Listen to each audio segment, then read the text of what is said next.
श्री शिवाय नमस्तुभ्यम हर हर महादेव. देवादिदेव महादेव भगवान शिव यांच्या चरणी कोटी कोटी नमन. स्वागत आहे आपल्या सगळ्यांचेच आमच्या चॅनल पूजा आस्थावर. आजच्या व्हिडिओमध्ये आपण अक्षय तृतीया या अतिशय महत्त्वाच्या सणाबद्दल माहिती पाहणार आहोत. मित्रांनो, चॅनलवर नवीन असाल तर चॅनलला आत्ता सबस्क्राईब करा आणि बेल नोटिफिकेशनसुद्धा ऑन करा, म्हणजेच आमच्या चॅनलवरील नवनवीन माहितीपूर्ण आणि महत्त्वपूर्ण व्हिडिओ आपल्याला पाहता येतील. तसेच आमचे हे चॅनल आपल्या मित्रपरिवारासोबत शेअर करा, म्हणजे त्यांनाही या प्रकारे सर्व माहितीपूर्ण आणि महत्त्वपूर्ण व्हिडिओ पाहता येतील. अक्षय तृतीया हा हिंदू धर्मातील सर्वात शुभ मुहूर्तांपैकी एक शुभ मुहूर्त मानला जातो. या दिवशी कोणतेही शुभ कार्य कोणत्याही मुहूर्ताशिवाय करता येते. आपल्याला संपूर्ण दिवसभर कुठलाही मुहूर्त पाहण्याची गरज नाही. हिंदू पंचांगानुसार अक्षय तृतीयेचा सण वैशाख महिन्याच्या शुक्ल पक्षाच्या तृतीयेला साजरा केला जातो. यावर्षी अक्षय तृतीयेला अनेक शुभयोग निर्माण होत आहेत, जुळून येत आहेत. हा दिवस विवाह, शुभकार्य, विशेषतः खरेदी या गोष्टींसाठी योग्य आहे. धार्मिक श्रद्धेनुसार अक्षय तृतीयेला कोणतेही शुभकार्य शाश्वत फळ देणारे असते. याशिवाय असे मानले जाते की या दिवशी खरेदी केल्याने देवी लक्ष्मीचा आशीर्वाद देखील मिळतो. या दरम्यान यावर्षी अक्षय तृतीयेचा सण कधी आहे, पूजा करण्याची योग्य आणि नेमकी पद्धत कोणती आणि अक्षय तृतीयेचे महत्त्व काय आहे, आपण आज या व्हिडिओमधून जाणून घेणार आहोत. मित्रांनो, चॅनलवर नवीन असाल तर चॅनलला आत्ता सबस्क्राईब करा आणि बेल नोटिफिकेशनसुद्धा ऑन करा, म्हणजेच आमच्या येणाऱ्या नवनवीन व्हिडिओचे अपडेट्स आपल्याला मिळत राहतील. तसेच आमचे हे चॅनल आपल्या मित्रपरिवारासोबतसुद्धा शेअर करा.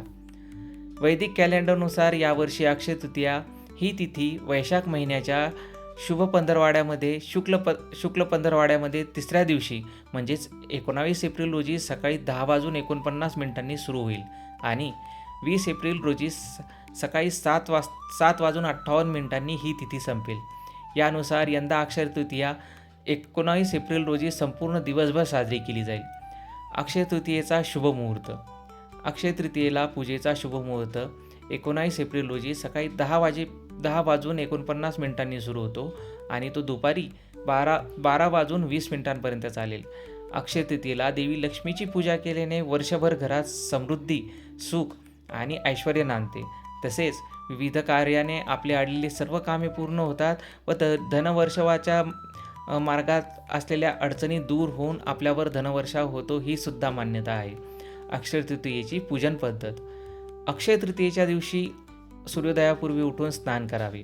आंघोळीनंतर स्वच्छ असे वस्त्र परिधान करावेत आणि घरातील पूजन स्थळ पवित्र गंगाजलाने शुद्ध करून त्या ठिकाणी सारवण आणि लेपन करून रांगोळी काढावी.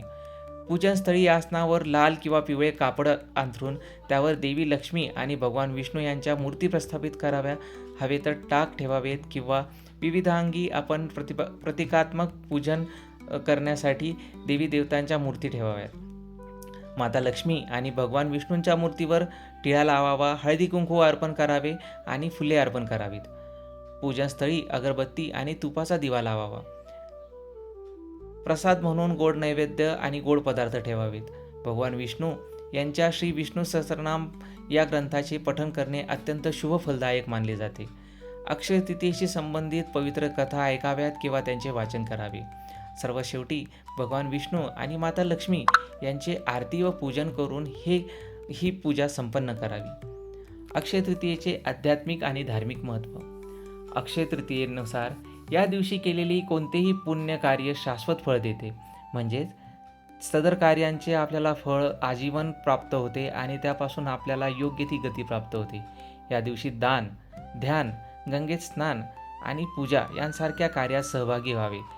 शास्त्रांनुसार या दिवशी कुठलेही नवीन कार्य सुरू केल्याने समृद्धी मिळते, असे पुराणांमध्ये नमूद केलेले आहे. अक्षय तृतीयेच्या दिवशी माता गंगा स्वर्गातून नश्वर अशा या धरणीवर अवतरल्या होत्या, या जगात अवतरल्या होत्या. अक्षय तृतीया ही एक नवीन युगाची सुरुवात देखील दर्शवते. धार्मिक श्रद्धेनुसार सत्य, त्रेता आणि द्वापर हे युग सर्व अक्षय तृतीयेला सुरू झाले होते असे मानले जाते. दरवर्षी या पवित्र दिवशी उत्तराखंडमधील गंगोत्री आणि यमुनोत्री मंदिरांचे दरवाजे उघडले जातात. त्यामुळे चारधाम यात्रेची सुरुवात सुद्धा आजच्याच दिवशी होते. मित्रांनो, व्हिडिओ कसा वाटला हे आम्हाला कमेंटमध्ये सांगा आणि व्हिडिओ आवडल्यास व्हिडिओला नक्कीच लाईक करा. श्री स्वामी समर्थ. हर हर महादेव.